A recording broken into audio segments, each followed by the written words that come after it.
Trump supporters, die-hard Republicans, Proud Boys and right-wing militia all in a massive protest against the election results. And barely a mask between them. This isn't over. It's not even close to being over. And those people that are telling you right now that it is over are lying to you. That's despite Trump's own officials in Homeland Security declaring the 2020 election the most secure in US history. I think Trump is a unifier. I know for many people they see him as a divider, but I believe he's a unifier. There were reports of nasty clashes between Trump supporters and counter-protesters, but no threats from the Don to call in the National Guard this time. Instead, he gave them a wave as he headed off for his third game of golf since Election Day.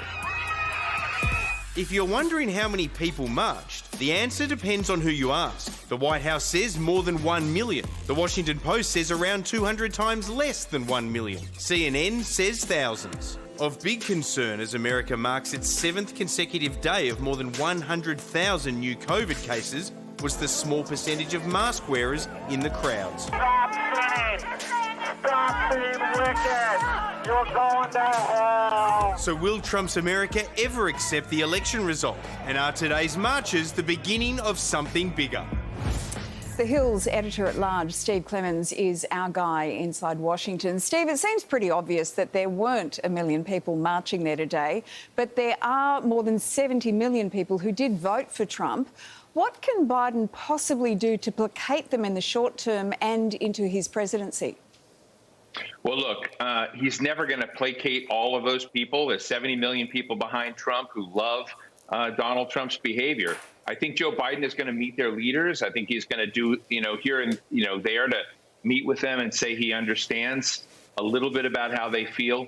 But any United States president has to act as if he got the whole country behind him, even if he didn't. So he's going to give them a chance to be responsible, to grow up, and to move along with him. But he's not going to be obsequious to them. Donald Trump's out golfing while COVID's spreading like wildfire. Can America really afford to wait 66 more days for Joe Biden and some sort of COVID plan? It's a great question, and the answer is really no, it can't, but it's going to have to. A lot of people are getting sick. A lot of people are dying.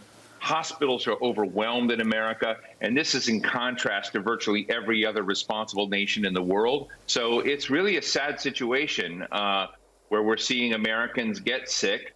And really, it's in part their own fault. They need to be social distancing. They need to be wearing masks. This isn't rocket science. But a lot of them are not doing so because there's not a leader in the nation saying and advising them to do so.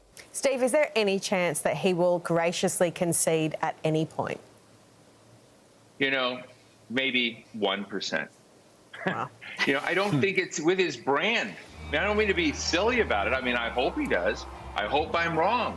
Surely it's time for some senior Republicans just to step in and say, hey, Donald, enough, mate. Well, you would think so, but you started off this clip by saying, hey, he's got 70 million people behind him. None of the people who would step in, none of the so-called adults of the Republican Party have more influence inside the Republican Party than he does. So if the boss wants to mope, the boss gets to mope. None of them are brave enough to take him on and say, look, you've lost the race. You really need to be moving on. Some of them have said Joe Biden needs to get intelligence briefings, and even that has brought out the ire of the president of the United States. And that's a problem, right? How on earth can they be so lacking in courage that they don't have the guts to stand up to this guy? He lost. It's a question all of us are asking ourselves. Like, how can this be? And the bottom line is you get an understanding now. We're getting an understanding of how autocracies occur in democracies in other places. Madeleine Albright, the former Secretary of State, wrote a book recently on fascism and said, the Nazis got elected, right? They got elected in that government. And I think that's part of what we're seeing unfold is a lot of people have been seduced in being comfortable with an autocratic leader. And I think other Republicans are afraid of that power. You would have thought it was a good move for Mike Pence to step forward, but he's gone on holidays, so they should try somebody else. Steve, always great to get your insight. Thank you very much. Good to see all of you.